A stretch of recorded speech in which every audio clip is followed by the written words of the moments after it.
Hey, so we got chickens. Through a random series of events, one of my friends asked me to watch her chicken coop for a few days and said I could have the eggs that were in it. As it turns out, her rooster was doing its job, and the chickens did their job. And I collected 18 eggs. And out of 18 eggs, 2 of them didn't candle the first week. So we just got rid of them. And then out of the 16 remaining, 2 of those didn't hatch. So out of 18 fresh eggs from right down the road, we now have 14 little chickens. Taking up room, I had to convert my existing garden into their coop, and a neighbor was super nice and gave us a chicken coop. It's a small chicken coop, but it's working really well for 14 chickens. And I have this pallet here blocking the door. I did this as utility because it was so cold this spring. I put them out, the temperatures dropped back down to like the 40s. So I thought, let me block the door, keep a little more heat in. And it turns out they love hanging out on this stupid pallet. They climb it, they go under it, it's good shade for them.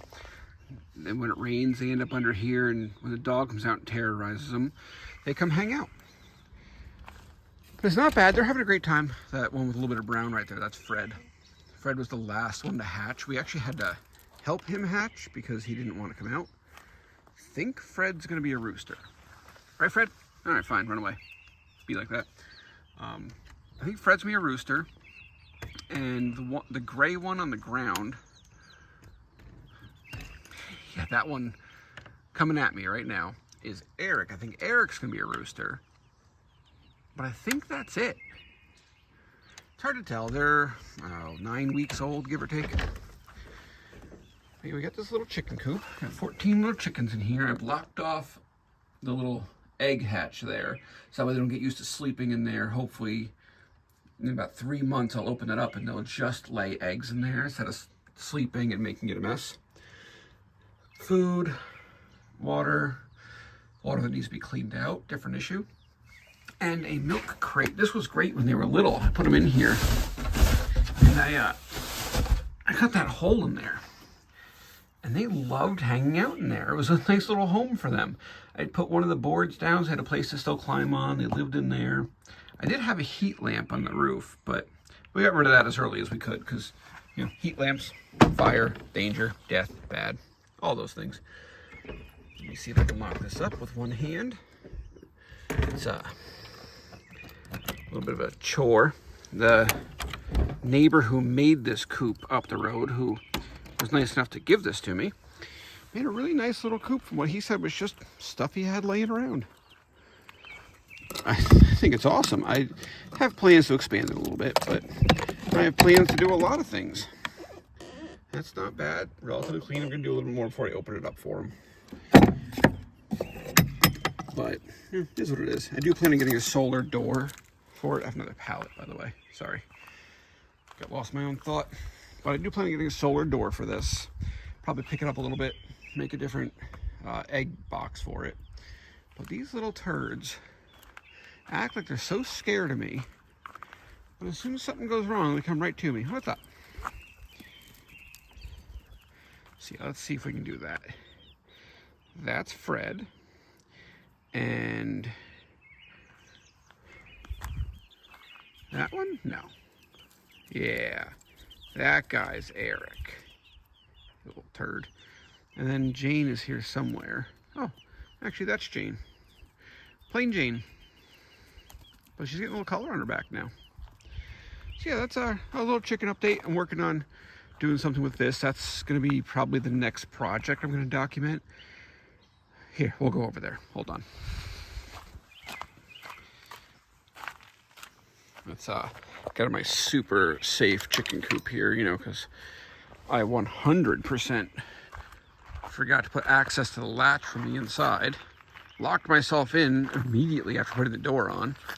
And I cut out some of the wire. But yeah, this was the garden. It is now the chicken coop. We made it smaller. The garden actually came out right to here, went straight over, came down. but it's super wet. We've had a ton of rain this spring, so it's not really fair, but we had running water up until a day or two ago. I put a little bit of drainage in here. You can actually see the high water mark on that. That's impressive. That was running 4 or 5 gallons a minute by my estimate. And all I did was run it over and daylight it right here. So the next project is going to be dig this in, nice clean stone around it. Probably going to run a single lateral up here and maybe a 45 here. And then potentially one right here. But everything right here stays super wet. I just mowed this. It's still sopping wet. Hasn't rained since Monday. It's gonna rain tonight. This is the big mulch pile. We're making topsoil out of that. And there's a piece of cinder block in it. It's a different issue for a different day. Still have standing water back here though. Like a lot of standing water. I just stepped in a puddle. Oh, I sank. Oh, come on. Really? Yeah, that's my footprint. Yeah, that's why I wear the shoes we can wash in the sink. Because, oh, it's cold too. That's probably the worst part. I'm gonna bring this out. I'm gonna bring probably river rock or something along those lines out right to the edge of this pipe so I can leave the pipe in clean stone. Not gonna actually bury it. Probably gonna take it down another like 3-4 inches. If I even can. That's the footprint I just left. That's how wet the ground is. We'll make this look all nice and pretty. Spice it up. That's the kids' little wildflower box. And in a second, we'll go look at the garden I had to make since I had to turn our garden into a chicken run. Silly chickens. So here's the garden. Notice I had a distinct style of door I was comfortable making with the same latch. At least this one, the door only has partial fence, so it's a lot easier to get out. I didn't get stuck in this nearly as quickly. Made this river rock. The guy who was loading the topsoil in here, well, he missed. We got river rock. We're gonna do a little more with this still. Gotta get some more stone. Some of the tomatoes are doing exceptionally well. Some of the tomatoes are taking a little longer to catch on, but we're getting there. Teeny tiny little cucumbers. It was too cold. They wouldn't sprout for the longest time. I didn't have to replant them, thankfully, but I'm definitely behind. A lot of jalapeno peppers. A lot of jalapenos. But I definitely need probably 2 more yards of stone, roughly.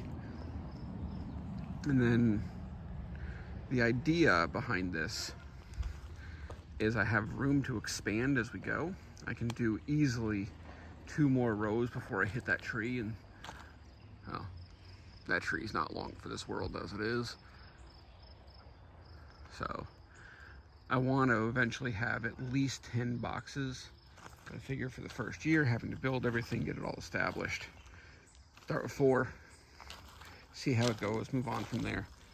Let me just get you up there so you're supported a little better. You guys need any attention or help?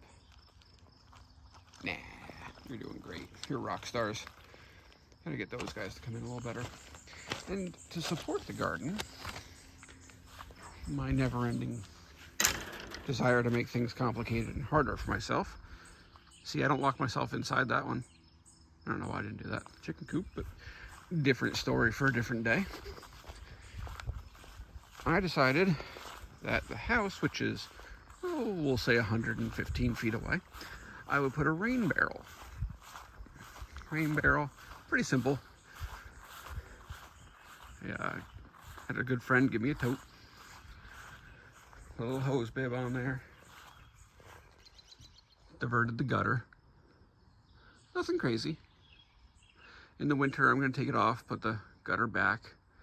I'm not going to lie, I'm probably going to slap a piece of duct tape on that because, yeah, who cares? But yeah, rain barrel, 275 gallons. Works really well.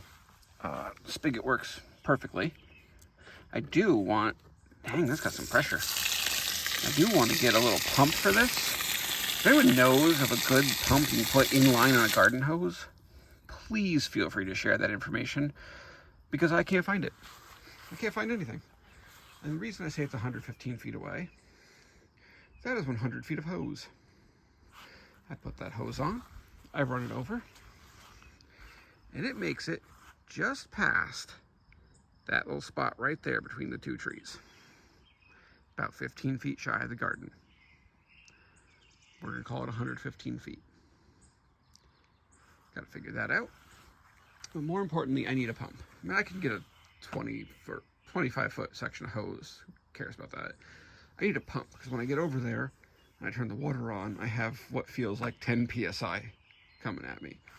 Because somehow, living on a mountain with all this slope and range, I've determined I have roughly 1.5 foot elevation drop over to the garden. I don't know how. I don't know why I didn't think of that ahead of time and put that up on 4 more pallets. But until it's empty, I'm not moving it again, because 275 gallons of water plus the weight of the tote, 325, we'll call it 2,300 pounds. I don't feel like bringing my machine over on wet grass and trying to pick up 2,300 pounds. I don't know if it would pick it up in the first place, but I do know it would sink. So, little things, little updates. I'll try to get better about keeping everybody in the loop. The garden looks tiny from here. I am gonna have to make it bigger. And the bushes I killed. And then the strawberries. Strawberries are actually doing pretty well this year. Probably should pick a few of these, honestly. Ooh. Like that guy. Nope. Tomorrow. That guy. That's gorgeous. Growing in the backyard. I know where it comes from. Doesn't get better than that.